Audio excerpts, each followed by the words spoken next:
Alright, this is part 2. I'm taking it from where I left off last time. Faber's hands itched on his knees. May I? Sorry. Montag gave him the book. It's been a long time. I'm not a religious man, but it's been a long time. Faber turned the pages, stopping here and there to read. It's as good as I remember. Lord, how they've changed it in our parlors these days. Christ is one of the family now. I often wonder if God recognizes his own son the way we've dressed him up, or has it dressed him down? He's a regular peppermint stick now, all sugar, crystal, and saccharine when he isn't making veiled references to certain commercial products that every worshiper absolutely needs. Faber sniffed the book. Do you know what the books smell like? Nutmeg or some spice from a foreign land? I loved to smell them when I was a boy. Lord, there were a lot of lovely books once before we let them go. Faber turned the pages. Mr. Montag, you are looking at a coward. I saw the way things were going a long time back.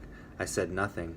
I'm one of the innocents who could have spoken up and out when no one would listen to the guilty, but I did not speak and thus became guilty myself. And when finally they set the structure to burn books, using the firemen, I grunted a few times and subsided. For there were no others grunting or yelling with me by then. Now it's too late. Faber closed the Bible. Well, suppose you tell me why you came here. Nobody listens anymore. I can't talk to the walls because they're yelling at me. I can't talk to my wife. She listens to the walls. I just want someone to hear what I have to say, and maybe if I talk long enough, it'll make sense. And I want you to teach me to understand what I read. Faber examined Montag's thin, blue-jowled face. How did you get shaken up? What knocked the touch out of your hands? I don't know. We have everything we need to be happy, but we aren't happy. Something's missing. I looked around. The only thing I positively knew was gone was the books I'd burned in 10 or 12 years. So I thought books might help. You're a hopeless romantic, said Faber. It would be funny if it were not serious. It's not the books you need. It's some of the things that once were in the books. The same things could be in the parlor families today. The same infinite detail and awareness could be projected through the radios and televisors, but are not. No, it's not books at all you're looking for. Take it where you can find it. In old phonograph records, old motion pictures, and in old friends. Look for it in nature and look for it in yourself. Books were only one type of receptacle where we stored a lot of things we were afraid we might forget. There's nothing magical in them at all. The magic is only in what books say, how they stitch the patches of the universe together in one garment for us. Of course, you couldn't know this. Of course, you can't still understand what I mean when I say all this. You are intuitively right. That's what counts. 3 things are missing. Number 1, do you know why books such as this are so important? Because they have quality. And what does the word quality mean? To me, it means texture. The book has pores, it has features. This book can go under the microscope. You'd find life under the glass, streaming past it in infinite profusion.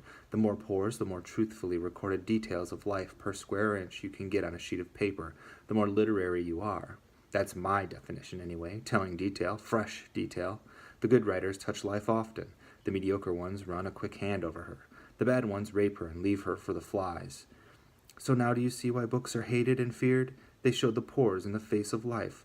The comfortable people want only wax-moon faces, poreless, hairless, expressionless. We are living in a time when flowers are trying to live on flowers instead of growing on good rain and black loam. Even fireworks, for all their prettiness, come from the chemistry of the earth. Yet somehow we think we can grow, feeding on flowers and fireworks without completing the cycle back to reality. Do you know the legend of Hercules and Antinous, the great wrestler whose strength was incredible so long as he stood firmly on the earth? When he was held rootless in midair by Hercules, he perished easily. If there isn't something in that legend for us today, in this city, in our time, then I'm completely insane. Well, there we have the first thing I said we need, quality, texture of information. And the second? Leisure. Oh, but we've plenty of off hours. Off hours, yes, but time to think? If you're not driving 100 miles an hour at a clip where you can't think of anything else but the danger, then you're playing some game or sitting in some room where you can't argue with the 4-wall televisor. Why? The televisor is real. It is immediate. It has dimension. It tells you what to think and blasts it in. It must be right. It seems so right. It rushed you on so quickly to its own conclusions your mind hasn't time to protest. What nonsense. Only the family is people. I beg your pardon? My wife says books aren't real. Thank God for that. You can shut them, say, hold a moment. You play God to it. But who has ever torn himself from the claw that encloses when you drop a seed in a television parlor? It grows you any shape it wishes. It is an environment as real as the world. It becomes and it is the truth.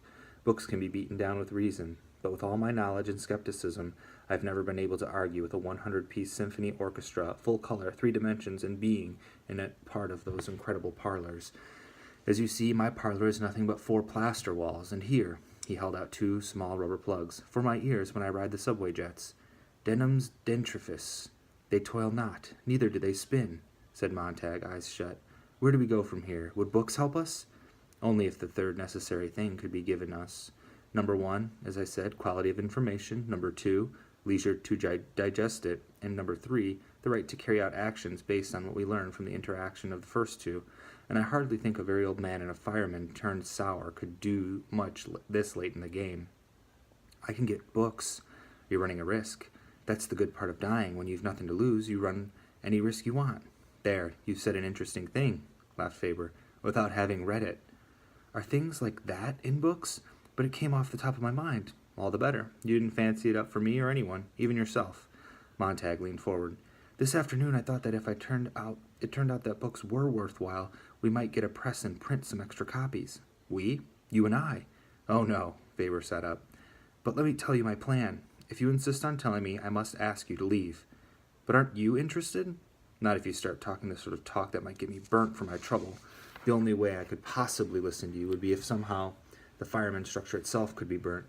Now, if you suggest that we print extra books and arrange to have them hidden in firemen's houses all over the country so that seeds of suspicion could be sown among these arsonists, bravo, I'd say.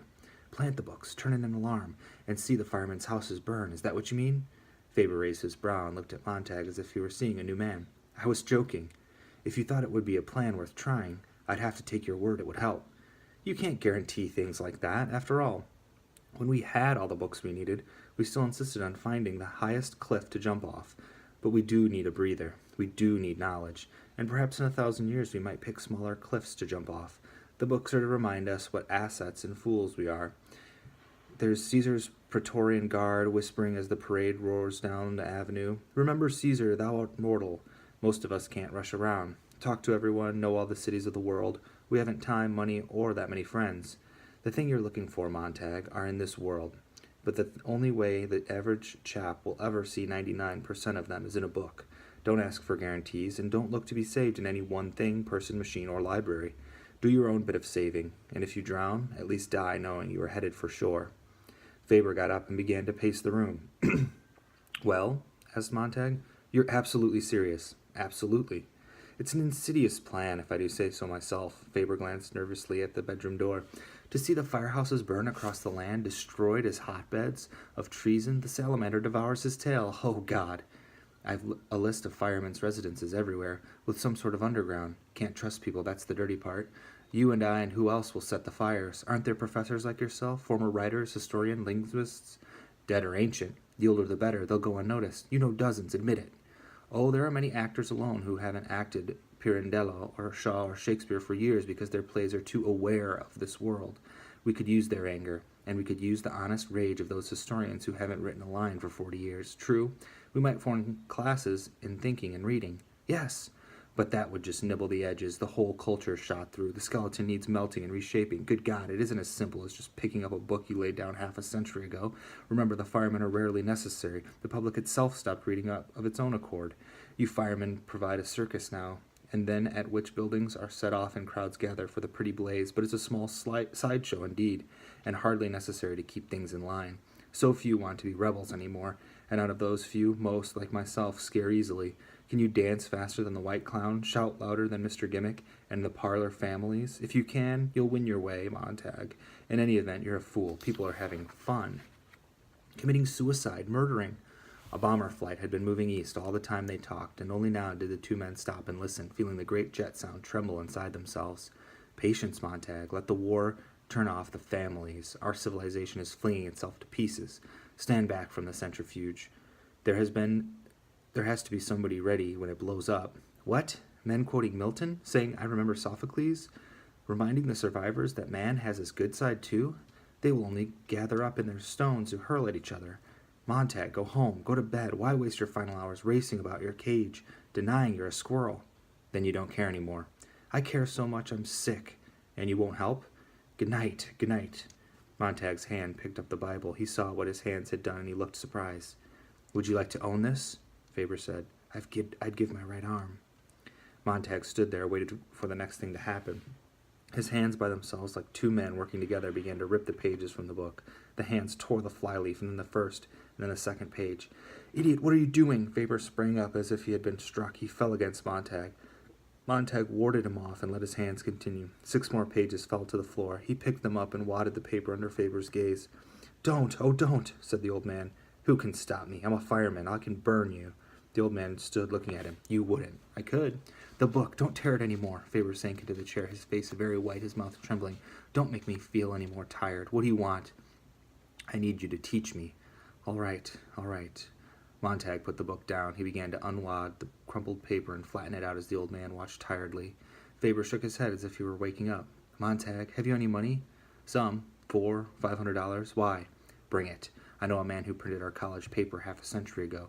That was the year I came to class at the start of a new semester and found only one student to sign up for drama, from Aeschylus to O'Neill. You see how like a beautiful statue of ice it was, melting in the sun? I remember the newspapers dying like huge moths. No one wanted them back. No one missed them. And then the government, seeing how advantageous it was to have people reading only about passionate lips and the fist in the stomach, circled the situation with your fire eaters. So, Montag, there's this unemployed printer. We might start a few books and wait on the war to break the pattern and give us the push we need. A few bombs and the families in the walls of all the houses like the harlequin rats will shut up. And in the silence our stage whisper might carry. They both stood looking at the book on the table. "I've tried to remember," said Montag, "but hell, it's gone when I turn my head. God, how I want to say something to the captain. He's read enough so that he has all the answers, or seems to have. His voice like butter. I'm afraid he'll talk me back the way I was. Only a week ago, pumping a kerosene hose, I thought. God, what fun."